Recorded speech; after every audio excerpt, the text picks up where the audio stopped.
بسم اللہ الرحمن الرحیم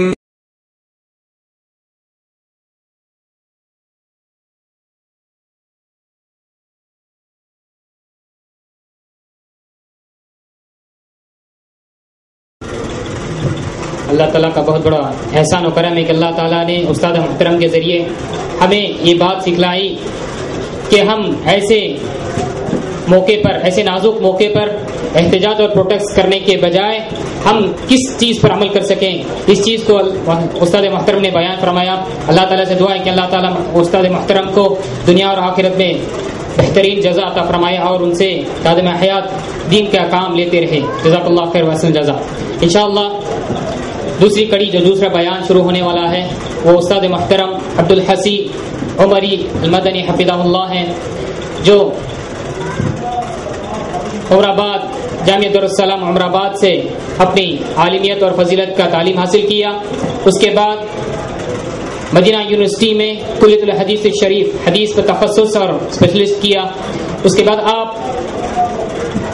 جامعہ محمدیہ بنگلور میں کئی عرصہ مدرس کے حیثیت سے خدمت انجام دے رہے تھے اور فی الحال آپ کلیۃ الحدیث الشریف الدراسۃ الاسلامیہ کے نام سے جو بنگلور میں منعقد ہے اس کلیہ میں آپ مدرس کی حیثیت سے خدمات انجام دے رہے ہیں، اور ان کا موضوع علماء کی عزت اور آج بھی علماء کی ضرورت ہے۔ یعنی عام طور پر ہم دیکھ رہے ہیں کہ انٹرنیٹ کے جو اسٹوڈنٹس رہتے ہیں یا سیلف اسٹڈیز کے جو اسٹوڈنٹس رہتے ہیں وہ لوگ یہ سوچتے ہیں کہ ہماری علماء کے ساتھ بیٹھ کر زانو تلمس یعنی ان کے ساتھ بیٹھ کر علم حاصل کرنے کی ضرورت نہیں، لیکن آج بھی اس علماء کے ساتھ بیٹھ کر ان کے پاس علم حاصل کرنا اور ان کی عزت کرنا یہ آج بھی فرض بنتا ہے، یہ آج بھی اس دور میں بھی ضرورت ہے۔ اس تعلق سے اس عنوان پر خطاب فرمائیں گے مولانا شیخ عبدالحسیب العمری المدنی حفظہ اللہ وبرکاتہ۔ الحمد للہ رب العالمین والصلاة والسلام على اشرف الانبیاء والمرسلین وعلى آلہ واصحابہ اجمعین ومن تبعهم بإحسان الى یوم الدین۔ اما بعد فاعوذ باللہ من الشیطان الرجیم، بسم اللہ الرحمن الرحیم۔ یا ایہا الذین آمنوا اتقوا اللہ حق تقاته ولا تموتن الا وانتم مسلمون۔ یا ایہا الناس اتقوا ربکم الذی خلقکم من نفس واحدہ وخلق منها زوجها وبث منهما رجالا كثيرا ونساء واتقوا الله الذي تساءلون به والأرحام إن الله كان عليكم رقيبا۔ يا أيها الذين آمنوا اتقوا الله وقولوا قولا سديدا يصلح لكم أعمالكم ويغفر لكم ذنوبكم ومن يطع الله ورسوله فقد فاز فوزا عظيما۔ أما بعد فأعوذ بالله من الشيطان الرجيم، بسم الله الرحمن الرحيم۔ يا أيها الذين آمنوا أطيعوا الله وأطيعوا الرسول وأولي الأمر منكم۔ معزز علماء کرام، دینی بھائیوں اور بزرگوں، میں اس وقت آپ حضرات کے سامنے ایک بہت ہی اہم مسئلے کی وضاحت اور اس کی طرف آپ تبھی بھائیوں کی توجہ پھیرنے کے لیے کھڑا ہوا ہوں۔ عنوان جیسا کہ آپ نے سنا، علماء دین میں علماء کا مقام اور احترام۔ حمد و صلوات کے بعد میں نے آپ حضرات کے سامنے سورہ نساء کی ایک آیت کریمہ پڑھ کر سنائی، جس میں اللہ تبارک و تعالیٰ نے یہ فرمایا کہ ایمان والو، تم اللہ کی اطاعت کرو اور رسول کی اطاعت کرو اور ذمہ داروں کی۔ اس آیت میں جو پہلا حکم ہے اللہ تبارک و تعالیٰ کی اطاعت کا ہے، اور ہم جانتے ہیں اللہ تبارک و تعالیٰ کی اطاعت کس کو کہتے ہیں۔ رسول کی اطاعت کا حکم ہے، یہ بھی ہم جانتے ہیں، سنتے رہتے ہیں۔ تیسری بات جو اللہ تعالیٰ نے کہی وہ ہے اولو الامر ذمہ داروں کی اطاعت کی جائے۔ یہاں ذمہ دار سے مراد کون ہے؟ حضرت ابن عباس رضی اللہ تعالی عنہما اور اسی طرح حضرت ابو ہریرہ رضی اللہ تعالی عنہ، ان جیسے دوسرے صحابہ اور بعد کے تابعین وغیرہ سے مفسرین نے یہ بات نقل کی ہے کہ یہاں اولو الامر سے مراد علماء ہیں۔ دوسرے بعض مفسرین کی رائے یہ ہے کہ اس سے مراد علماء نہیں بلکہ ذمہ دار طبقہ، حکمران طبقہ ہے، مسلمانوں کے امیر، مسلمانوں کے خلیفہ، ان کی اطاعت کا اس میں حکم دیا گیا ہے۔ فی الوقت ہم لوگ حضرت ابن عباس رضی اللہ تعالیٰ عنہما کی جو تفسیر ہے اس سے اپنی گفتگو کا آغاز کرتے ہیں۔ آیت کریمہ نے میرے اور آپ کے سامنے اس مسئلے کو بڑی اچھی طریقے سے واضح کیا ہے کہ شریعت اسلامیہ اللہ کی اطاعت، اللہ کے رسول کی اطاعت اور ان دونوں کے ساتھ یا ان دونوں کے بعد علماء کی اطاعت کا حکم دے رہی ہے۔ وَأُولِي الْأَمْرِ مِنْكُمْ، تم میں سے جو علماء ہیں ان کی اطاعت کرو۔ یہ حکم قرآن مجید کی اس آیت کریمہ سے صحابہ کرام رضوان اللہ تعالی علیہ مجمعین نے سمجھا ہے۔ میرے بھائیو، ایک مسئلہ پہلے ہی آپ کے سامنے واضح کر دوں۔ آیت کریمہ نے اس آیت میں یہ بات واضح کر دی ہے کہ قرآن و سنت کے بعد، اللہ اور اس کے رسول کے بعد علماء کا مقام آتا ہے۔ علماء کو ان کے مقام سے آپ آگے بڑھائیں گے تب بھی فتنہ و فساد جنم لے گا، اگر ان کو ان کے مقام سے ہٹائیں گے تب بھی فتنہ و فساد جنم لے گا۔ یہ آیت کریمہ علماء کے مقام کو واضح کرنے کے لیے قرآن مجید کی سب سے واضح ترین آیت ہے۔ اللہ اور اس کے رسول کے بعد دین میں علماء کا مقام آتا ہے، دین میں ائمہ کا مقام ہے، دین میں اہل علم کا مقام ہے۔ اللہ اور اس کے رسول کے بعد علماء کا مقام ہے۔ اگر کوئی آدمی علماء کو پیارے نبی صلی اللہ علیہ وسلم سے آگے بڑھا دے یا اللہ تعالیٰ کے کوئی حکم سے آگے بڑھا دے، یہ جتنا بڑا فتنہ و فساد ہے، بالکل اسی طریقے سے قرآن اور سنت کے بعد، اللہ اور اس کے رسول کے بعد علماء کو ان کا مقام دینے کے بجائے ان کو پیچھے ہٹائے اور اس مقام پہ کسی اور کو لانا چاہے تو وہاں بھی فتنہ و فساد جنم لے گا۔ میرے بھائیوں، یہیں سے میں اپنے موضوع کا آغاز کر رہا ہوں۔ ہمارا موضوع تھا دین میں علماء کا مقام کیا ہے۔ قرآن مجید کی آیت کریمہ میرے اور آپ کے سامنے اس مسئلے کو واضح کرتی ہے کہ دین یقیناً وہی ہے جو اللہ تعالیٰ کی کتاب اور نبی کی سنت میں ہے، لیکن یہ مسئلہ شریعت سمجھاتی ہے کہ دین وہی ہے جو قرآن و سنت، صحابہ، تابعین، تبع تابعین جیسے علماء یا ان کے نقش قدم پر چلنے والے علماء کے ذریعے لیا جائے۔ جس مقام پر آدمی یہ کوشش کرے گا کہ علماء کو ان کے مقام سے ہٹائے، علماء کی جگہ کسی بہت بڑے جو ہے سمجھدار انسان، عقل پرست انسان یا عقل مند انسان کو لا کر رکھے اور سمجھے کہ اس طرح ہماری دنیا سنور جائے گی، ہماری آخرت میں ترقی ہو جائے گی، ہمارا دین زیادہ اچھے انداز میں سمجھ میں آئے گا، چاہے جو آپ کہہ لیں، تعبیر جو بھی لے آئے، یقین رکھیں سب سے پہلے تو اللہ تبارک و تعالیٰ کے حکم کی مخالفت ہوگی اور اس کے بعد فتنہ و فساد ہی جنم لے گا۔ میرے بھائیوں، یہ بات جو اللہ تعالیٰ نے اس آیت کریمہ میں بیان فرمائی کہ دین میں اللہ اور اس کے رسول کے بعد علماء کا مقام آتا ہے، اس مسئلے کو اللہ تبارک و تعالیٰ نے کئی مقامات پہ واضح فرمایا۔ قرآن مجید میں سورہ آل عمران میں اللہ تعالیٰ نے فرمایا شہد اللہ انہ لا الہ الا هو والملائکۃ واولو العلم قائما بالقسط۔ اللہ تبارک و تعالیٰ گواہی دیتے ہیں کہ اللہ تبارک و تعالیٰ کے علاوہ کوئی معبود برحق نہیں، اور اللہ تبارک و تعالیٰ کے ساتھ فرشتے بھی اور فرشتوں کے ساتھ اہل علم بھی انصاف پر قائم رہتے ہوئے گواہی دیتے ہیں۔ اہل علم نے اس آیت کی جو تفسیر نقل کی ہے اس کی روشنی میں کئی نقطے ہمارے سامنے واضح ہوتے ہیں۔ میں سارے نکات کو چھوڑ کر موضوع سے متعلق ایک نقطہ آپ کے سامنے واضح کرتا ہوں۔ علماء نے یہ مسئلہ بیان کیا کہ دنیا اس حقیقت کو جانے کہ دنیا کے اندر انسانوں کا بھلا یا برا کیا ہو سکتا ہے، اس کا فیصلہ انسان خود نہیں کر سکتا، انسانی عقل خود نہیں کر سکتی، انسانیت خود نہیں کر سکتی۔ اسی لیے اللہ تبارک و تعالیٰ نے شریعت جیسا ایک مسئلہ اتارا، شریعت جیسے ایک حکم اللہ تعالیٰ نے دیا، لِكُلٍّ جَعَلْنَا مِنْكُمْ شِرْعَةً وَمِنْهَاجًا۔ ہر نبی کو ہم نے ایک شریعت اور ایک طریقہ عطا کیا۔ اللہ تبارک و تعالیٰ نے ہر زمانے میں ایک شریعت عطا کی۔ کیوں؟ اس لیے کہ شریعت کے بغیر انسان انصاف پہ قائم نہیں رہ سکتے. یہ انصاف دنیا میں یہ انسان انصاف قائم نہیں کر سکتے. یہاں ایک دوسرے پہ یہ ظلم کریں گے. اللہ تعالیٰ نے اسی لیے کیا کیا, یہ معاملہ انسانوں کے ہاتھ میں نہیں دیا. چاہے انسان کتنا ہی عقل مند, کتنے ہی سمجھدار, کتنے ہی زیادہ اطلاع رکھنے والے, واقفیت رکھنے والے, لوگوں کے مسائل اور ان کے مسائل کے حل کے سلسلے میں اپنے اپنے آئیڈیالوجی اور اپنا تصور, اپنی ایک سوچ رکھنے والے کیوں نہ ہو, لیکن اللہ تعالیٰ نے انسانوں کے ہاتھ میں نہیں دیا. اللہ تعالیٰ نے اپنے ہاتھ میں معاملہ رکھا. اور اللہ تبارک و تعالیٰ نے یہاں علماء کی گواہی کو اپنی گواہی کے ساتھ یہ بات ملا کر یہ بات واضح کر دی کہ اللہ تبارک و تعالیٰ کی جو شریعت, جو دین ہوگا, اس کے گواہ بن کر دنیا میں اگر جئیں گے تو یہ علماء جئیں گے.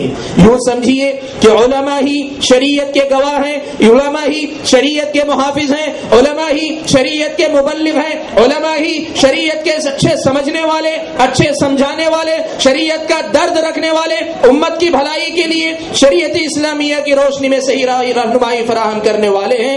اس لیے کہ اللہ تبارک و تعالیٰ نے ان کو گواہ بنایا ہے. وَكَذَلِكَ جَعَلْنَاكُمْ أُمَّةً وَسَطًا لِتَكُونُوا شُهَدَاءَ عَلَى النَّاسِ. صحابہ کو مخاطب کرتے ہوئے اللہ تبارک و تعالیٰ نے اس امت محمدیہ کے علماء کا جو سب سے پہلا طبقہ ہو سکتا ہے اس کو مخاطب کر کے کہا, ہم نے تمہیں امت وسط بنایا, درمیانی امت بنایا. کیوں؟ لِتَكُونُوا شُهَدَاءَ عَلَى النَّاسِ, تاکہ تم لوگوں پہ گواہ بن سکو اور قیامت کے دن اللہ تبارک و تعالیٰ کے سامنے جا کے گواہی دے سکو کہ اللہ کے نبی صلی اللہ علیہ وسلم تھے تو اللہ کے نبی یہ پیغام دیتے تھے, نبی کے بعد ہم نے یہ پیغام امت کو پہنچایا ہے. میرے بھائیوں, اسی مسئلے کی وضاحت کے لیے پیارے نبی صلی اللہ علیہ وسلم کی اس حدیث کا حوالہ بھی ضروری ہے. نبی اکرم صلی اللہ علیہ وسلم نے فرمایا, العلماء ورثۃ الانبیاء, علماء انبیاء کے وارث ہیں, علماء انبیاء کے جانشین ہیں, علماء انبیاء کے بعد ان کا جو ورثہ, ان کا جو ترکہ, ان کا چھوڑا ہوا جو چیز جو حصہ ہے اس کے لینے والے ہیں. العلماء ورثۃ الانبیاء, علماء انبیاء کے وارث. اہل علم نے اس حدیث کی تشریح کرتے ہوئے ایک مسئلہ بیان کیا. کہا اللہ کے نبی صلی اللہ علیہ وسلم نے علماء کو انبیاء کا وارث کیوں قرار دیا؟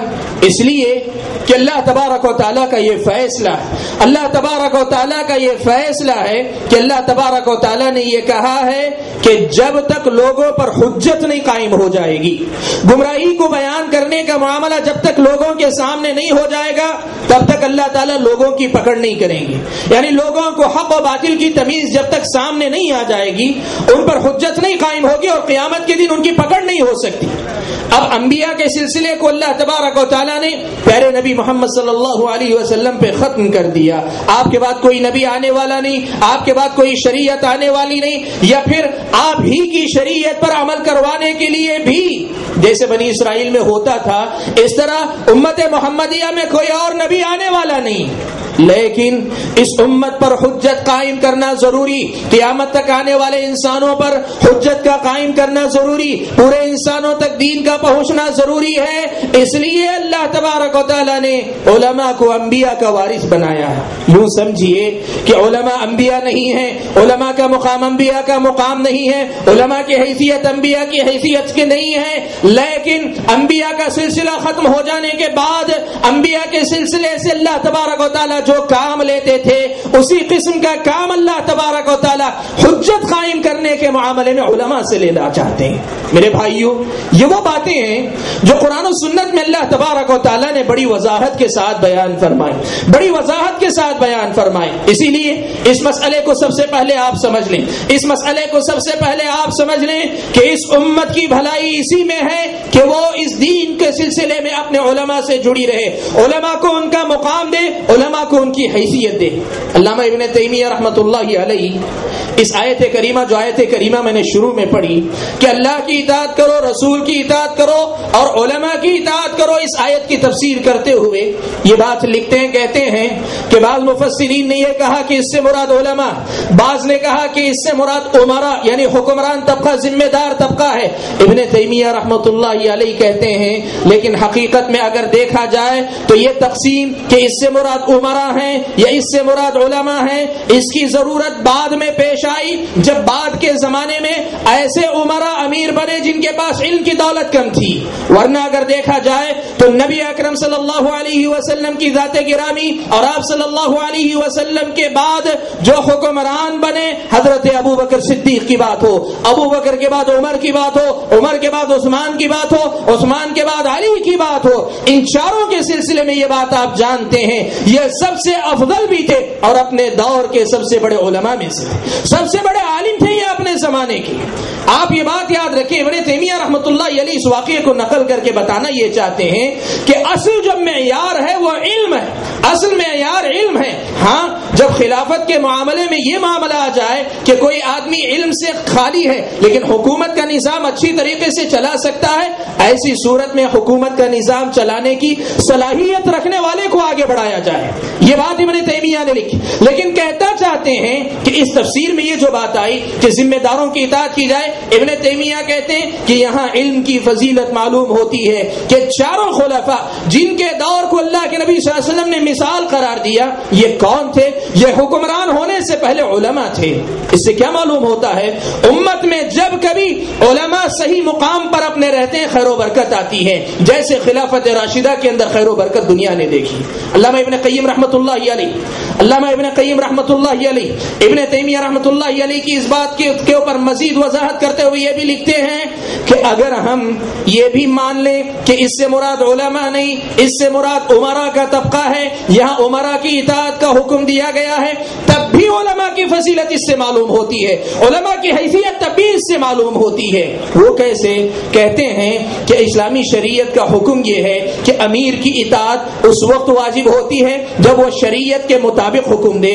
شریعت کے خلاف اگر امیر حکم دیتا ہے اس کی اطاعت اسلامی شریعت میں واجب نہیں ہوتی. اب یہ امیر خود عالم نہیں ہوگا تب بھی اس پر یہ واجب ہوتا ہے کہ وہ علماء سے رابطہ رکھ کر، علماء سے علم لے کر اس کی روشنی میں فیصلے کیا کرے. اس حیثیت سے دیکھا جائے تو علماء کا مقام پھر بھی اونچا ثابت ہوتا ہے. یہ بات علامہ ابن قیم رحمۃ اللہ علیہ بیان فرماتے ہیں. اور احیاء علوم الدین میں غزالی نے ایک قول حضرت علی رضی اللہ تعالیٰ عنہ سے نقل کیا.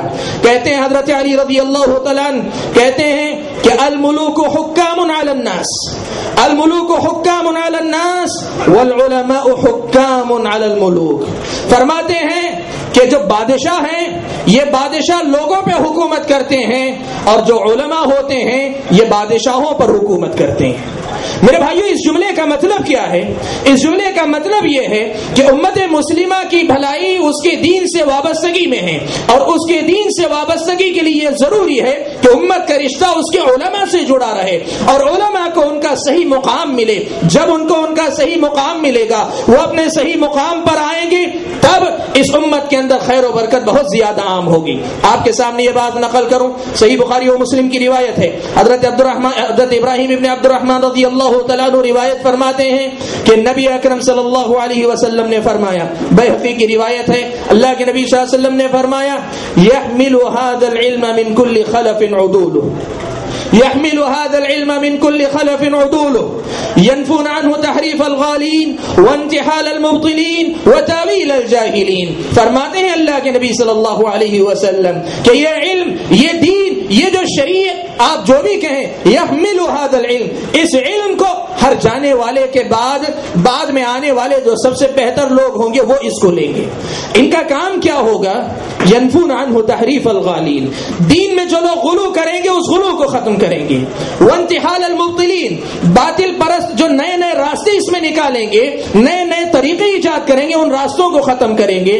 وتاویل الجاہلین، اور جو لوگ جاہل ہوتے ہوئے علم کا مظاہرہ کر کے اپنے آپ کو عالم ظاہر کر کے دین کے اندر تعویلوں کو ایجاد کریں گے.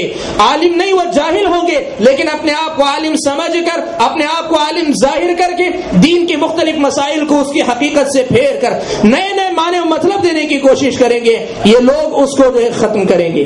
اہل علم نے اس حدیث کی وضاحت کرتے ہوئے یہ بات بیان فرمائی کہ اللہ کے نبی صلی اللہ علیہ وسلم یہ بات بتانا چاہتے ہیں کہ جس طرح دین پر باقی رہنے کے لیے علماء کا ان کے صحیح مقام پہ رہنا ضروری ہے، بالکل اسی طریقے سے دین سے ہٹی ہوئی امت کو دین کی طرف واپس لانے کے لیے بھی علماء کا ان کی صحیح جگہ پہ ہونا ضروری ہے۔ میرے بھائیوں، آج ایک مسئلہ آپ کے سامنے واضح کروں، یہ اللہ تبارک و تعالیٰ کا فضل و کرم ہے کہ آج پچھلے 15-20 سالوں سے اللہ کے فضل و کرم سے کافی کچھ کوششیں اس امت کو اس کے دین سے جوڑنے کے سلسلے میں ہو رہی ہیں، اس امت کو یا اس انسانیت کو اللہ تبارک و تعالیٰ کو جوڑنے کے سلسلے میں کوششیں ہو رہی ہیں۔ لیکن جو مسئلہ سمجھنے کا ہے، جہاں نزاکت ہے، وہ یہ مسئلہ ہے کہ اکثر یہ دیکھا جا رہا ہے امت میں دعوت و تبلیغ کے نام پر، امت کے اندر اصلاح کے نام پر، امت کے اندر اچھے کام کے نام پر لوگ اس قدر زیادہ جذبات میں مغلوب ہو گئے کہ وہ اس اصول کو بھول گئے جو اصول اس شریعت میں بتایا گیا کہ امت کو اس کے دین سے جوڑنے کا ذریعہ بھی علماء ہوں گے۔ علماء سے آزاد ہو کر جو آدمی کام کرے گا وہ دین سے نہیں جوڑ سکے گا۔ کیوں؟ اس لیے کہ اسے ان 3 چیزوں میں سے کسی چیز کی پہچان اسے حاصل نہیں ہوگی۔ کیوں؟ دین سے جوڑنے کے لیے صرف جذبہ کافی نہیں، دین کا کام کرنے کے لیے صرف جذبہ کافی نہیں ہے، اس امت کو اس کے دین کی طرف واپس لانے کے لیے صرف جذباتیت کافی نہیں ہوتی۔ یہ 3 چیزیں جو اللہ کے نبی صلی اللہ علیہ وسلم نے بیان فرمائی یہ صرف علماء ہی کے اندر ہو سکتے ہیں۔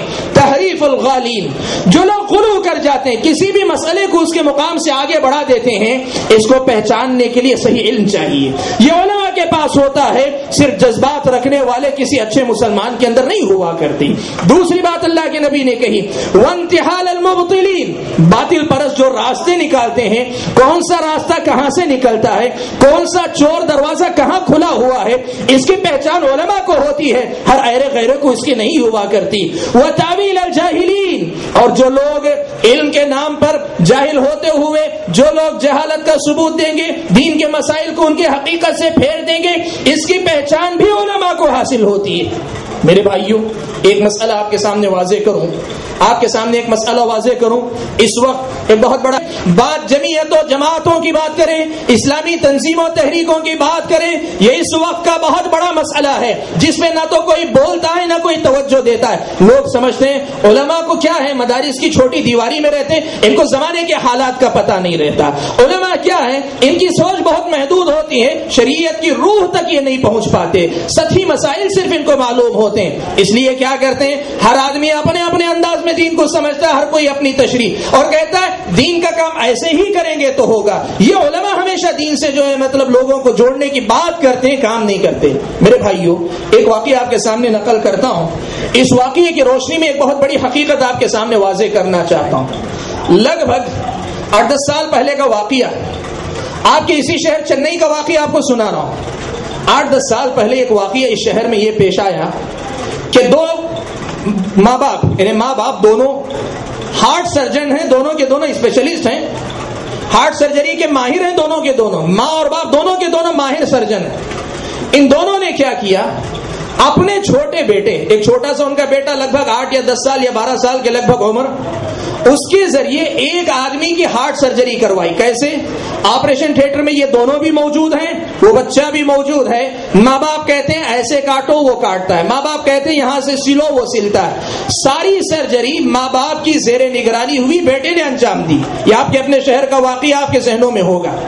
مسئلہ کیا تھا، وہ چاہتے کیا تھے، وہ چاہتے یہ تھے کہ ان کے بیٹے کا نام گنس بک میں درج ہو جائے، ریکارڈ بن جائے کہ اتنے کم عمر بچے نے ہارٹ سرجری کی۔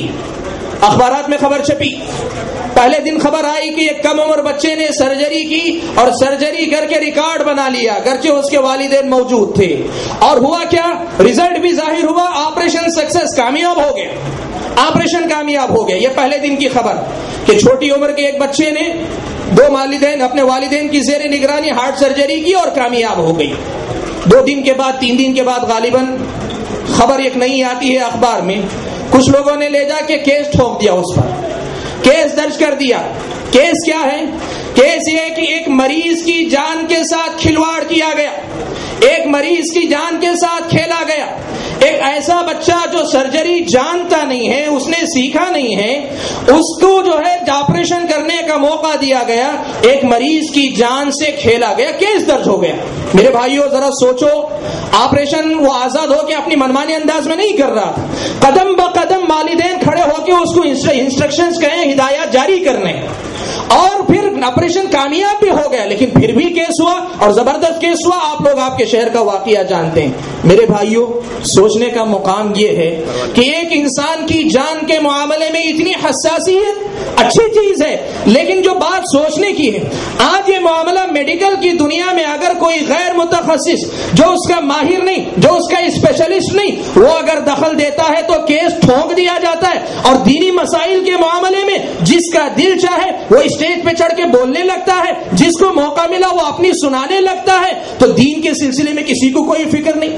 آپ کو ایک انسان کی جان کی قدر و قیمت معلوم ہے، لیکن سینکڑوں انسانوں کے ایمان کی قدر و قیمت آپ کو نہیں پتا. یہ کیا ماجرا، یہ کیا صورتحال ہے کہ جس کو موقع ملا وہ مفتی بنا ہوا ہے، جس کو موقع ملا وہ اسٹیج پہ کھڑا ہوا بولتا چلا جا رہا ہے. یاد رکھو مسلمانوں، اسلامی شریعت اس مسئلے کو واضح کرتی ہے. آدمی گفتگو کرے علم کے ساتھ گفتگو کرے. علم کسی کی جاگیر نہیں، کسی کے خاندان کی جاگیر نہیں، کسی ادارے کی جاگیر نہیں، لیکن علم اس آدمی کو ملتا ہے جو اس میں اپنا وقت لگائے، محنت کرے، صحیح ڈھنگ سے پہلے علم حاصل کرے. ہر تقریر کرنے والا عالم نہیں ہوا کرتا، ہر واضح و نصیحت کرنے والا گہرے علم والا نہیں ہوا کرتا. علم کے معاملے میں صحیح علماء کو پہچانو، اور اگر علماء کو نہیں پہچانو گے، علماء سے نہیں جڑو گے، تب پھر ہوگا یہی فتنہ و فساد عام ہوگا، جو بہت سارے فتنہ و فساد کی بو ابھی محسوس کی جا رہی ہے، اور آئندہ آپ میں سے بہت سارے لوگ شاید اس کے غلط اثرات دیکھیں گے. میرے بھائیوں، آپ کے سامنے یہ مسئلہ واضح کروں. صحابہ کرام رضوان اللہ تعالی علیہم اجمعین نبی کے شاگرد، اللہ کے نبی صلی اللہ علیہ وسلم کے شاگرد ہیں. اور کن صحابہ کی بات کر رہا ہوں؟ وہ صحابہ جو نبی کے بہت قریبی ساتھی تھے. میرے بھائیوں، دنیا میں کتنی ہی اچھے انتظامات کیوں نہ ہو جائیں، صحابہ جیسا عالم نہ کبھی پیدا ہوا نہ کبھی پیدا ہوگا. ان سے بڑا عالم نہ کبھی ہوا نہ کوئی ہوگا. فرض کر لیں، مان لیں، ہوگا نہیں لیکن مان لیں، بہت اچھا انتظام، بہت محنتی، بہت کچھ ہو کر وہ محنت کر کے زندگی وقف کر کے حاصل کر بھی لے گا. تو یہ بات تو سبھی جانتے ہیں، سب کچھ مل جائے گا، لیکن نبی جیسا استاد تو نہیں ملے گا. نبی جیسا استاد تو نہیں ملے گا. اتنا سارا علم رکھنے کے باوجود صحابہ کا معاملہ کیا تھا؟ صحابہ کا معاملہ کہیں گے اتخذ الناس رؤوسا جهالا، لوگ ایسے لوگوں کو، ایسے جاہلوں کو جن کے پاس علم کا کوئی سرمایہ نہیں ہوگا، اپنا رہنما، اپنا ذمہ دار، یا اگر اپنے ماحول کے انداز میں کہوں تو اپنا مقرر، اپنا خطیب، اپنا واعظ، اپنا رہنما، اپنا پیر و مرشد، اپنا سب کچھ بنانے لگیں گے. نتیجہ کیا ہوگا؟ فسئلوا، پھر ان سے پوچھا جائے گا. اب بیٹھے علماء کی کرسی پہ بولنا مجبوری. اگر علم والے ہوتے، علماء کے طریقے پہ چلتے، جو معلوم ہے کہتے معلوم ہے، جو معلوم نہیں کہتے اللہ بہتر جانتے میں نہیں جانتا. اس لیے کہ لا ادری نصف العلم، یہ کہنا کہ میں نہیں جانتا یہ خود آدھے علم کی علامت. لیکن ان کا مسئلہ یہ کہ ان کے پاس علم تو ہے نہیں کہ علماء کے طریقے پہ چلیں. فسئلوا، ان سے پوچھا جائے گا. آپ دیکھتے ہیں پوچھا جاتا ہے، دین کا ہر مسئلہ پوچھا جاتا ہے، فقہ بھی پوچھی جاتی ہے، عقیدہ بھی پوچھا جاتا ہے، اخلاق و آداب کے مسائل بھی پوچھے جاتے ہیں، حلال و حرام بھی پوچھے جاتے ہیں، عبادات بھی پوچھے جاتے ہیں. فسئلوا فافتوا بغیر علم، بغیر علم کے فتوا دیں گے. میرے بھائیوں، یہ مسئلہ یاد رکھنا، جو آدمی صحیح علم کی روشنی میں جواب دے رہا ہے بات اس کی نہیں کر رہا ہوں. اگر کوئی آدمی صحیح علم کی روشنی میں امت کی رہنمائی کر رہا ہے وہ میرے اس بات کا مراد نہیں. لیکن آپ جانتے ہیں بہت سے ایسے بھی ہیں اس لیے کہ کرسی پہ آ گئے، اب ان کو جواب دینا ہے. اللہ کے نبی نے فرمایا فضلوا واضلوا، خود بھی گمراہ ہوں گے اور دوسروں کو بھی گمراہ کریں گے. میرے بھائیوں، اللہ کے نبی صلی اللہ علیہ وسلم نے اسی قسم کی ایک مرتبہ حدیث سنائی. اللہ کے نبی صلی اللہ علیہ وسلم ایک مرتبہ مجلس میں بیٹھے ہوئے تھے. حضرت ابو الدرداء رضی اللہ تعالیٰ عنہ روایت کرتے ہیں، اور اسی قسم کا واقعہ حضرت ابو امامہ باہلی رضی اللہ تعالیٰ عنہ سے بھی منقول ہے کہ اللہ کے نبی صلی اللہ علیہ وسلم ایک مجلس میں بیٹھے ہوئے تھے کہ آپ صلی اللہ علیہ وسلم نے یہ کہا کہ ھذا اوان یختلس فیہ العلم، ایک ایسا وقت ہے جب یہاں سے علم اٹھا لیا جائے گا. زیاد ابن لبید انصاری رضی اللہ تعالیٰ عنہ موجود تھے مجلس میں. انہوں نے کہا اللہ کے نبی، اللہ تعالیٰ کیسے اب علم کیسے اٹھا لیں گے؟ ہم قرآن پڑھتے ہیں، ہم پڑھاتے ہیں، ہم ضرور اپنے بچوں کو پڑھائیں گے، اپنی عورتوں کو پڑھائیں گے، سب کو پڑھائیں گے. یہ قرآن ہمارے درمیان موجود ہے تو علم کیسے اٹھا لیا جائے گا؟ اللہ کے نبی صلی اللہ علیہ وسلم نے ان کو مخاطب کر کے کہا کہ یا زیاد، یا زیاد، اے زیاد میں تو تم کو مدینے کا بڑا سمجھدار انسان سمجھتا تھا، کیا تم اتنی بات نہیں سمجھتے کہ آسمانی کتابیں تو یہود و نصارہ کے پاس بھی اب بھی موجود ہیں؟ کہا یہود و نصارہ کے پاس تورات و انجیل موجود ہیں، لیکن اس کے باوجود علم ان کے پاس نہیں رہ گیا، علم ان کے پاس نہیں رہ گیا۔ اللہ کے نبی صلی اللہ علیہ وسلم کی اس بات کی وضاحت کرتے ہوئے حافظ ابن حجر رحمۃ اللہ علیہ یہ بات نقل کرتے ہیں، کہتے ہیں کہ اللہ تبارک و تعالی جب علماء کو اٹھا لیں گے، علماء کو اٹھا لیے جانے کے بعد کتابیں باقی رہیں گی، تب بھی وہ لوگوں کے کچھ کام نہیں آئیں گی۔ کتابیں باقی رہیں گی لیکن علماء اٹھا لیے جائیں گے، یہ کتابیں لوگوں کے کچھ کام نہیں آئیں گے۔ بعض علماء نے اس مسئلے کے لیے ایک اور استدلال کیا، ایک اور مسئلے سے استدلال کرتے ہوئے مسئلہ سمجھایا، کہا اللہ تبارک و تعالی نے انسانیت کی رہنمائی کے لیے آسمان سے کتابیں اتاری، اسی طرح قرآن مجید اتارا۔ اگر صرف قرآن مجید سے کوئی آدمی خود بخود جو ہے مسئلہ حل کر لے سکتا، اللہ تبارک و تعالی کبھی کسی رسول کو نہ بھیجتے۔ اگر کتابوں سے مسئلہ صرف حل ہو جاتا، کتابوں سے صرف مسئلہ ختم ہو جاتا، کتابوں سے ساری انسانیت کے مسائل کا حل تلاش کر لیا جاتا، اللہ تبارک و تعالی آسمانی کتابوں کے ساتھ کبھی رسول نہ بھیجتے۔ لیکن اللہ تعالیٰ نے کیا کیا؟ اللہ تبارک و تعالیٰ نے کبھی ایسا نہیں کیا کہ صرف کتاب بھیج دی ہو رسول نہ بھیجا ہو، ایسا کبھی نہیں ہوا۔ البتہ ایسے ضرور ہوا کہ اللہ تبارک و تعالیٰ نے بہت سے رسول بھیجے، ان کو مستقل کتاب دینے کے بجائے سابقہ کتاب ہی پر عمل کروانے والا بنا کر بھیجا، اور اسی حیثیت کو سامنے رکھتے ہوئے اللہ تبارک و تعالیٰ نے علماء کو جو ہے انبیاء کا وارث قرار دیا۔ اس سے کیا سمجھ میں آتی ہے بات؟ قرآن و سنت، کتاب و سنت اپنی جگہ پہ دین ہے، دین کا مرجع ہے، سب کچھ ہے، لیکن اللہ تبارک و تعالیٰ کے فیصلے کے مطابق اس امت کا رشتہ اس دین سے اسی وقت تک جڑا رہے گا جب تک یہ امت اپنا رشتہ علماء سے مضبوط رکھے گی۔ میرے بھائیوں، جس دور میں ہم اور آپ جی رہے ہیں، یہ مسئلہ، یہ پہلو بھی آپ کے سامنے واضح کروں کہ یہ مسئلہ صرف مسلم امت کا نہیں۔ اس وقت مسلم امت کے خلاف جو مختلف سازشیں مغربی دنیا کی طرف سے ہو رہی ہیں، ان میں سے ایک بہت بڑی سازش یہ بھی ہے کہ وہ یہ چاہتے ہیں کہ یہ امت اپنے علماء سے نہ جڑے، یہ امت اپنے علماء سے نہ جڑے۔ کیوں؟ اس لیے کہ آپ اور میں سبھی جانتے ہیں قرآن و سنت اپنی جگہ پر ہیں، امت دوسری طرف، ان دونوں کی طرف، دونوں کے درمیان جوڑنے والی جو کڑی ہے وہ علماء ہی ان دونوں کے درمیان رشتہ قائم کرنے والے۔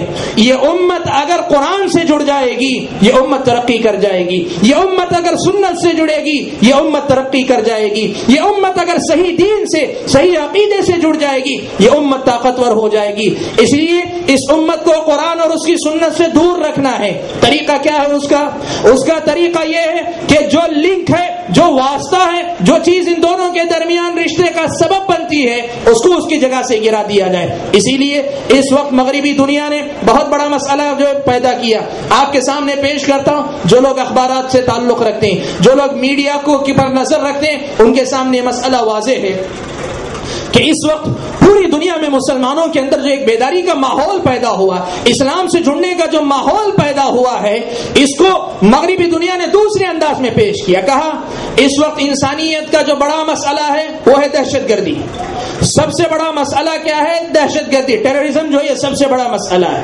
اور ٹیررزم کہاں سے پیدا ہوتا ہے؟ یہ انتہا پسندی سے، ایکسٹریمزم سے پیدا ہوتا ہے۔ آدمی ایکسٹریمسٹ ہوتا ہے تب جو ٹیررزم پیدا ہوتا ہے۔ اور ایکسٹریمزم مسلمانوں کے اندر کہاں سے آ رہا ہے؟ یہ علماء کا طبقہ ان کے اندر پیدا کر رہا ہے، اس لیے علماء سے ان کو دور کیا جائے۔ اب یہ مغربی دنیا بار بار سمجھا رہی ہے کہ علماء انتہا پسند ہوتے ہیں، علماء ایکسٹریمسٹ ہوتے ہیں، تو یہ دنیا کیا سمجھ رہی ہے؟ یہ ہمارے مسلمان، نادان مسلمان جو ذمہ دار بھی ہیں، جو عہدوں پر بھی ہیں، وہ بھی سمجھتے ہیں مغربی دنیا کی نظر میں اسلام کی امیج بہتر کرنے کے لیے ضروری ہے کہ ہم ذرا سافٹ ہو جائیں، ذرا نرم ہو جائیں۔ میرے بھائیوں، کوئی نرمی کوئی گرمی نہیں، اسلام اسلام ہے، جیسا ہے ویسا پیش کرو۔ وہ کیا چاہتے ہیں؟ کہتے ہیں علماء کو سامنے لائیں گے تو مسلمانوں کا چہرہ یہی ایکسٹریمزم کا مسئلہ سامنے آئے جائے گا، انتہا پسندی کا رخ و چہرہ بنے گا. اس لیے علماء کو منظر سے ہٹایا جائے. ان کے مقابلے میں انٹلیکچوئلز جو سمجھدار، بڑی عقل والے، اونچی عقل والے، جو ذرا کھلا پن رکھتے ہیں، دوسروں کو بھی قبول کرتے ہیں، دوسروں کی بات کو بھی قبول کرتے ہیں، ایسے لوگوں کو جو ہے اسلام کا نمائندہ بنا کر پیش کیا جائے. آپ جانتے ہیں ٹی وی چینلوں پر اسلام یا مسلمانوں کے کسی مسئلے کو لے کر مباحثہ منعقد کیا جاتا ہے، ڈائلاگ منعقد کیا جاتا ہے. اسلام کی ترجمانی کرنے کے لیے کسی اچھے عالم کو بلایا گیا ہو، ایسا ایک ڈائلاگ بھی میرے علم میں نہیں. جتنے ٹی وی ٹاکس، ٹی وی شوز جو ہوتے ہیں، یا تو کچھ اسپیکرز کو بلایا جاتا ہے، اسپیکر اپنی جگہ پہ ہیں، اتنا گہرا علم شریعت کا نہیں رکھتے کہ وہ اس بنیاد پہ کما حق وہ شریعت کی ترجمانی کر سکے. اور یہ تو پھر بھی بات ہلکی تھی اگر اسپیکرز کو صرف بلایا جاتا. افسوس اس کا ہے اسلام کی نمائندگی کرنے کے لیے فلمی ایکٹروں کو بلایا جاتا ہے، اسلام کی نمائندگی کرنے کے لیے کھلاڑیوں کو بلایا جاتا ہے. یہ اسلام کی ترجمانی کرنا چاہتے ہیں. یہ کیا ہے؟ یہ علماء کو منظر سے غائب کر کہ ان کی جگہ پر امت کے ایک دوسرے طبقے کو سامنے لانے کی بات کی جاتی ہے. یاد رکھنا میرے بھائیوں، یہ ساری باتیں جس وقت میں آپ کے سامنے کہہ رہا ہوں ایک حقیقت واضح کر دیتا ہوں. یاد رکھنا علماء آپ کی عزت و توقیر کے بھوکے نہیں ہیں. معاف کرنا مجھے اس لفظ کے لیے، یہ باتیں جس وقت ہم کر رہے ہیں اس کا مقصد ہرگز یہ نہیں کہ کل سے آپ اپنے علماء کے سامنے مؤدب ہو کر چلنا سیکھ لیں. بات صرف یہیں تک نہیں، ہمارے لیے یہ شرف کافی ہے، علماء کے لیے یہ شرف کافی ہے کہ اللہ تبارک و تعالیٰ نے اپنی گواہی کے ساتھ علماء کی گواہی کو ملا کر کہا شہید اللہ انہ لا الہ الا ھو والملائکۃ واولو العلم قائما بالقسط. اللہ تبارک و تعالیٰ نے جس معاملے کے لیے خود کو گواہ بنایا، اپنے فرشتوں کو جس کے لیے گواہ بنایا، اسی معاملے کا گواہ علماء کو بنایا. ان کی گواہی کے ساتھ اپنی گواہی کو اللہ تعالیٰ نے جوڑا، یا زیادہ بہتر یوں کہیں اللہ کی گواہی کے ساتھ اللہ تعالیٰ نے عزت افزائی یہ کی کہ ان کو اللہ تبارک و تعالیٰ نے یہ مقام دیا. اللہ تبارک و تعالیٰ مقام دے چکا، دنیا دے نہ دے کچھ فرق نہیں پڑتا. لیکن کیوں یہ بات کی جا رہی ہے؟ کیا کسی کی عزت کو بحال کرنے کے لیے، کسی کے چھینے ہوئے وقار کو بحال کرنے کے لیے، کسی کے چھینے ہوئے عہدے کو واپس دلانے کے لیے؟ بات ایسی نہیں. بات اس امت کو اس کے دین سے صحیح طریقے سے جوڑنے کے لیے بات کی جا رہی ہے. علماء سے جڑنا دین سے جڑنے کی بات ہے، علماء سے دوری دین سے دوری کی بات ہے. حضرت حسن بصری رحمت اللہ علیہ یہ بات کہا کرتے تھے، حضرت حسن بصری رحمت اللہ علیہ یہ جملہ کہا کرتے تھے لولا العلماء لصار الناس كالبهائم. اگر علماء نہیں ہوں گے لوگ چوپایوں جیسے ہو جائیں گے. حضرت حسن بصری رحمت اللہ علیہ تابعین میں سے بڑے اونچے درجے کبار تابعین میں سے ہیں، صحابہ کے شاگردی جن کو نصیب ہے، کہتے ہیں لولا العلماء، اگر علماء نہیں ہوں گے لصار الناس كالبهائم، لوگ چوپایوں کی طرح، جانوروں کی طرح ہو جائیں گے. میرے بھائیوں، پیغام کیا دینا چاہتا ہوں؟ پیغام یہ دینا چاہتا ہوں کہ اپنے علماء کو پہچانو، اپنے علماء کو آگے بڑھاؤ. بالخصوص عوام کا مسئلہ ہوتا ہے تو ایک پہلو یہ بھی واضح کر دوں، عوام کے اندر ایک مزاج یہ بھی ہوتا ہے کہ علم والے کو اس کے علم سے پہچاننے کے بجائے اس کے انداز خطابت سے پہچانتے ہیں. جو جتنی اچھی تقریر کیا وہ اتنا بڑا عالم. میرے بھائیوں، یہ مسئلہ یاد رکھنا کہ ہر اچھی تقریر کرنے والا بہت بڑا عالم نہیں ہوا کرتا. ہر اچھا بڑا عالم اچھی تقریر کرنے والا ہو ایسا نہیں ہوتا. اللہ تبارک و تعالیٰ کی دین ہے کوئی اچھی تقریر کرنے والا بن جاتا ہے، ورنہ حقیقت میں جو علماء گہرا علم رکھتے ہیں، جو علماء اچھا علم رکھتے ہیں، ان علماء کا مقام ہمیشہ بحال رہنا چاہیے. اور میرے بھائیوں، جہاں تک ان کے مقام کی بات تھی یہ باتیں میں نے آپ کے سامنے رکھی. ان کے احترام کی اگر بات کریں، میں زیادہ وقت نہ لے کر صرف دو باتیں آپ کے سامنے ان کے احترام کے تعلق سے احادیث کی روشنی میں ذکر کرنا چاہتا ہوں. میرے بھائیوں، علم کی جتنی فضیلتیں اللہ تعالیٰ نے بیان کی، علماء کی جتنی فضیلتیں اللہ تعالیٰ نے بیان کی، اللہ کے نبی صلی اللہ علیہ وسلم نے بیان کی، بے شمار ہیں. وقت نہیں کہ ان کا حوالہ دوں، آپ جتنی سنیں اور سنیں گے. ان ساری فضیلتوں کا ایک پہلو تو یہ ہے کہ ان کے ذریعے علم حاصل کرنے کی ترغیب دلائی جا رہی ہے، علم حاصل کرنے پہ ابھارا جا رہا ہے. ایک تو یہ پہلو ہے، لیکن ساتھ میں اس میں یہ پہلو بھی ہے کہ جو لوگ علم حاصل نہیں کرتے ان کو تنبیہ بھی کی جا رہی ہے کہ دیکھو جو علم حاصل کرنے کی راہ پہ نکلتے ہیں، جو علماء بنتے ہیں، ان کا مقام شریعت میں کیا ہے اس کو تم پہچانو. فضیلتیں صرف فضیلتیں نہیں ہیں، فضیلتوں کے ساتھ آپ کو مجھ کو دعوت ہے کہ جن کے پاس یہ فضیلت ہو اس فضیلت کو ہم پہچانیں. یہ پہلی بات ہے. اور دوسری بات جو آپ کے سامنے نقل کرنا چاہتا ہوں، سنن ابی داؤد کی ایک روایت، اللہ کے نبی صلی اللہ وحامل القرآن، ایسا حامل قرآن، ایسا قرآن کا اٹھانے والا لینے والا، قرآن کا ایسا عالم جو اس میں نہ غلو کرتا ہے نہ اس میں کمی کرتا ہے، ایک معتدل مزاج رکھ کر قرآن کو جیسا سمجھنا جیسے عمل کرنا ویسے اپنانے والا، ایسے آدمی کی بھی عزت کرو کہ اس کی عزت حقیقت میں اللہ تبارک و تعالیٰ کی عزت کا ایک حصہ ہے۔ کتنی بڑی بات اللہ تبارک و تعالیٰ نے کہی، کتنا بڑا پیغام اللہ کے نبی صلی اللہ علیہ وسلم نے اس حدیث میں دیا۔ میرے بھائیوں، علماء کی عزت کرنا سیکھو۔ سلف صالحین کے پاس علماء کی عزت کے بہت سے طریقے، ایک تو ان کو ان کا مقام دو، ان کے عزت و توقیر کرو، ان کے ساتھ بات چیت کرتے ہوئے، ان کے ساتھ معاملات کرتے ہوئے سب میں احترام کا پہلو میں لحوظ رکھو۔ میرے بھائیوں، آپ کے سامنے یہ بات نقل کروں، امام مجاہد حضرت ابن عباس رضی اللہ تعالیٰ عنہ کے شاگرد، کالے کلوٹے تھے حضرت ابن عباس کے شاگرد۔ حضرت ابن عمر رضی اللہ تعالیٰ عنہما صحابی رسول ہیں، عمر کے بیٹے ہیں، نبی کے صحابی ہیں، صحابہ میں بڑے اونچے درجے کے صحابی ہیں، مجاہد تابعی ہیں، اور صحابہ کا مقام تابعین کے مقابلے میں آپ جانتے ہی ہیں۔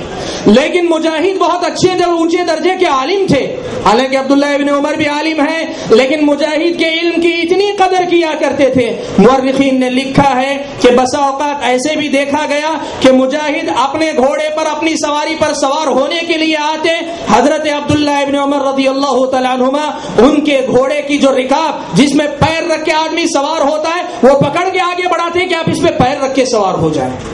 تابعی کا احترام صحابی کر رہا ہے، کیوں؟ اس لیے کہ وہ عالم ہیں، حالانکہ یہ خود بھی عالم ہے، لیکن سامنے والے کے علم کا اعتراف اس انداز میں کرتے ہیں۔ حضرت زید بن ثابت رضی اللہ تعالیٰ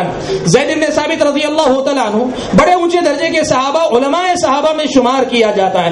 مدینے کے جو بڑے علماء نبی کی زندگی کے بعد رہے، ان میں حضرت زید بن ثابت رضی اللہ تعالیٰ عنہ، حضرت ابن عباس رضی اللہ تعالیٰ عنہما نبی کے چچا زاد بھائی ہیں، اور ایسے صحابی ہیں کہ اللہ کے نبی صلی اللہ علیہ وسلم نے ان کے حق میں دعا فرمائیں کہ اللہم فقہہ فی الدین وعلمہ التاویل، اللہ تعالیٰ ابن عباس کو تو دین کی سمجھ عطا کر اور قرآن کی تفسیر اس کو عطا کر دے۔ اتنے اونچے درجے کے صحابی، مورخین نے لکھا ہے زید بن ثابت رضی اللہ تعالیٰ عنہ ایک مرتبہ اپنے کسی کی جنازہ پڑھا کر نماز جنازہ پڑھا کر آئے، ان کے سواری کے لیے جانور لایا گیا تو حضرت ابن عباس رضی اللہ تعالیٰ عنہما نے آگے بڑھ کر اس کی رکاب تھام لی اور کہنے لگے کہ زید آئیے، پیر رکھ کر اس پہ سے سوار ہو جائیے۔ حضرت زید بن ثابت نے کہا کہ اے اللہ کے رسول کے چچا زاد بھائی، آپ کیوں یہ سب کرتے ہیں؟ حضرت عبداللہ ابن عباس نے کہا کہ ہمیں یہی حکم ہوا ہے کہ ہم اپنے علماء اور اپنے بڑوں کے ساتھ ایسا ہی سلوک کیا کریں۔ میرے بھائیو، احترام کا یہ مزاج پیدا کیا کرو۔ حضرت عمر ابن عبدالعزیز رحمۃ اللہ علیہ، آپ سبھی جانتے ہیں، عمر ابن عبدالعزیز رحمۃ اللہ علیہ نے بہت بڑی نصیحت کی حضرت عمر کی سیرت نگاروں نے، عمر ابن عبدالعزیز کی سیرت نگاروں نے نقل کی ہے نصیحت۔ کہا فَإِنِ اسْتَطَعْتَ كُنْ عَالِمًا، اگر طاقت رکھتے ہو تو خود کو عالم بنانے کی کوشش کرو۔ فَإِن لَمْ تَسْتَطِعْ فَكُنْ مُتَعَلِّمًا، اگر عالم نہیں بن سکتے کم از کم طالب علم بن کر زندگی گزارو، کچھ نہ کچھ سیکھتے رہا کرو۔ فَإِن لَمْ تَسْتَطِعْ، اگر عالم بھی نہیں بن سکتے، متعلم بھی نہیں بن سکتے، طالب علم بھی نہیں بن سکتے، فَأَحِبَّهُمْ، تو کم از کم علماء سے محبت کرو، اور اس سے بڑھ کر آگے بڑھ کر حضرت عمر ابن عبدالعزیز نے نصیحت کی فَإِن لَمْ تَسْتَطِعْ، اگر علماء سے محبت بھی نہیں کر سکتے فَلَا تُبْغِضْهُمْ، کم از کم ان سے نفرت نہ کرو، کم از کم ان سے بغض نہ رکھو، ان سے دشمنی نہ رکھو، اپنے دلوں کے اندر کینہ کپٹ نہ رکھو علماء کے تعلق سے۔ یہ نصیحت حضرت عمر ابن عبدالعزیز رحمۃ اللہ علیہ نے کی۔ میرے بھائیوں، یہ مسئلہ یاد رکھنا کہ علماء ہوتے ہیں، ان کے مقابلے میں جو بھی ہوتے ہیں ان کی حیثیت دوسری ہی ہوتی ہے۔ امام اوزاعی رحمۃ اللہ علیہ کا ایک جملہ نقل کرتا ہوں، یاد رکھنا، یہ وہ لوگ ہیں جنہوں نے علم کو بھی دیکھا، جہالت کو بھی دیکھا، علماء کو بھی جانتے ہیں، دوسروں کی خدمات کو بھی جانتے ہیں۔ اوزاعی کہتے ہیں الناس هم العلماء ومن سواهم فليس بشيء، کہتے ہیں جب لوگوں کا تذکرہ آئے تو لوگ تو علماء اصل میں لوگ ہیں، علماء اگر نہیں تو لوگوں کی کوئی حیثیت ہی نہیں ہے، جو علماء اگر نہیں ہے تو پھر وہ لوگوں کی کوئی حیثیت نہیں، کوئی وزن ہی نہیں ان کا۔ میرے بھائیوں، یہ حیثیت جب علماء کو شریعت اسلامیہ کی روشنی میں ہم عطا کریں گے اور ان کی باتوں کو لینے رد کرنے کے سلسلے میں ہم ان کا مقام دیں گے تب ہمارا رشتہ ہمارے دین سے مضبوط ہوگا اور ہم بہت حد تک جو ہے اپنے دین سے جڑنے لگیں گے, بہت حد تک دین کی طرف آگے بڑھتے چلے جائیں گے. میں آپ کے سامنے یہ قول بھی نقل کروں, اکثر یہ مزاج ہوتا ہے بہت سے لوگوں کا کہ علماء کی کمزوریاں اور علماء کی غلطیاں پکڑ کر اسے عام کرنے کی کوشش کرتے ہیں. ابن عساکر رحمۃ اللہ علیہ یہ جملہ کہا کرتے تھے, بہت مشہور یہ جملہ ان کا ہوا, بہت لوگوں نے اس کو لکھا پڑھا. کہتے تھے لحوم العلماء مسمومہ, کہتے تھے لحوم العلماء مسمومہ, کہتے تھے کہ علماء کا جو گوشت ہوتا ہے بہت زہریلا ہوتا ہے, علماء کا گوشت بہت زہریلا ہوتا ہے. وسنت اللہ فی منتقصہم معلومہ, اور جو آدمی علماء کے پیچھے پڑ کر ان کی عیب جوئی کرتا ہے اللہ تبارک و تعالیٰ اس کے ساتھ کیا معاملہ کرتا ہے یہ دنیا جانتی ہے. ہم نہیں جانتے اس لیے کہ ہم نے کبھی دین سیکھا نہیں, لیکن اگر دنیا آپ نے دیکھی ہے تو ہمیشہ یہی ہوا کہ علماء کی توہین جب بھی کسی نے کی اللہ تبارک و تعالیٰ نے اس کے معاملے کو سمجھایا, اس کے معاملے کو دنیا کے سامنے واضح کر دیا. وہی ابن عساکر ایک دوسرے مقام پہ لکھتے ہیں, کہتے ہیں کہ لحوم العلماء سم, کہتے ہیں کہ علماء کا جو گوشت ہے وہ زہر ہے. فمن شمها مرض, جو اس کو سونگے گا وہ بیمار ہو جائے گا. ومن ذاق مات, اور جو اسے چکھے گا وہ تو مر ہی جائے گا. میرے بھائیو کہنا کیا چاہتا ہوں, میں کہنا یہ نہیں چاہتا کہ کل سے آپ اپنے علماء کے آگے پیچھے گھومنے پھرنے لگ جائیں, یہ ساری باتیں نہیں. اسلامی شریعت کی روشنی میں جو آداب ہے آپ کریں, یقیناً کریں, لیکن جو مسئلہ بتانا چاہتا ہوں وہ یہ کہ آپ اگر ایک مسئلہ دو مسئلہ لے کر علماء کو ان کی حیثیت سے گرائیں گے تو نقصان کیا ہوگا؟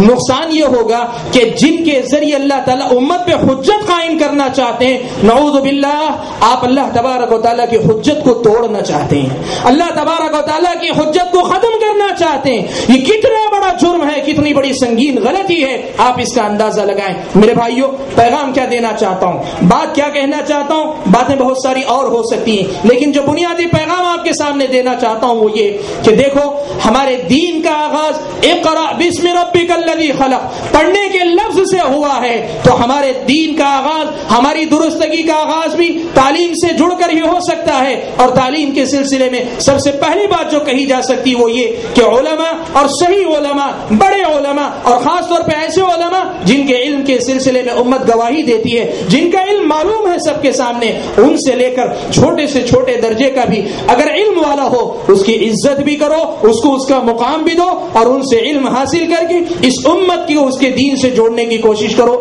میرے بھائیوں مجھے زیادہ کچھ نہیں کہنا, یہی کچھ باتیں علماء دین میں علماء کے مقام اور ان کے احترام سے متعلق مجھے کہنی تھی.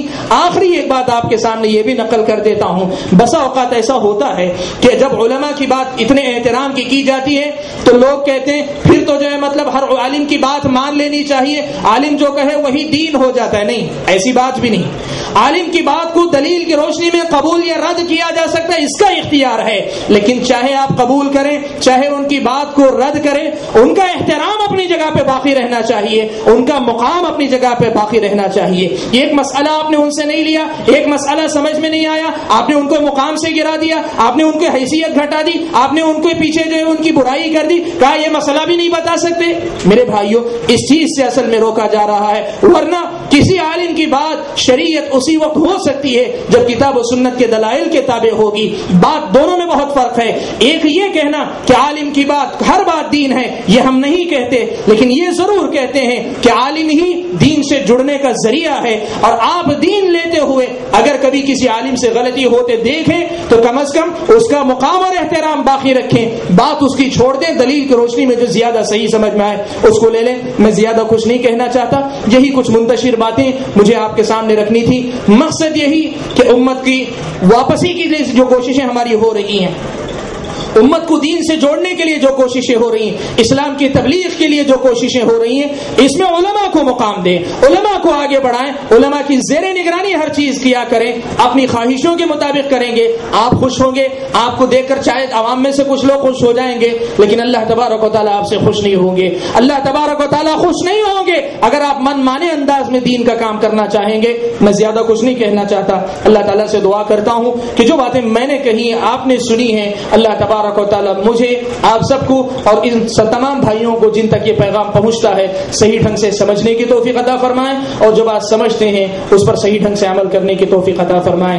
آمین. وآخر دعوانا الحمد للہ رب العالمین. السلام علیکم ورحمۃ اللہ. بہت ہی شکر گزار ہوں. اپنے مشغول مصروفیتوں کے باوجود آپ نے ہمارے لیے وقت نکالا. آپ ایک مشہور عالم دین اور خطیب ہیں. بنگلور میں کلۃ الحدیث میں پڑھا رہے ہیں الحمدللہ.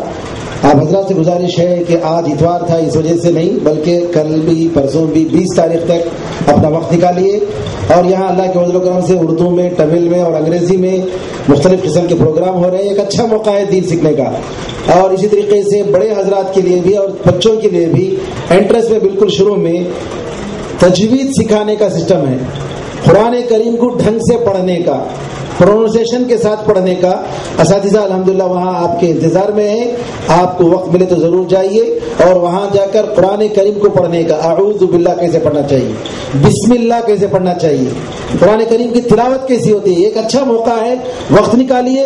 دنیا کے کمانے میں تو الحمدللہ ہم لوگ وقت گزارتے ہیں. ایک دین کمانے کا موقع ملا ہے, دین سیکھنے کا موقع ملا ہے. میں آپ حضرات سے گزارش کرتا ہوں اپنے کو اپنے آپ کو فارغ کریں, اپنے گھر والوں کو فارغ کریں. خواتین میں ماشاءاللہ ایک نیا سلسلہ شروع ہوا ہے جہاں پر بالکل خواتین کے لیے الگ شعبہ ہے. ساری چیزیں وسائل مہیا ہیں الحمدللہ.